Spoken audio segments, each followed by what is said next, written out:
we're helping our clients buy or sell homes, they'll often ask, do you think they, meaning the buyer or seller, will agree to that? And the answer is, who knows? What one person might accept, another may not even consider. For example, sometimes a buyer wants to write an offer that is contingent on the sale of their home. And sometimes we can get your contract accepted. But other times, a seller simply will not accept that same contingency.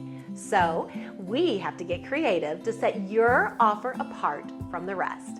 There are tons of moving parts, but we build a plan with our clients to make all those moving parts fall into place.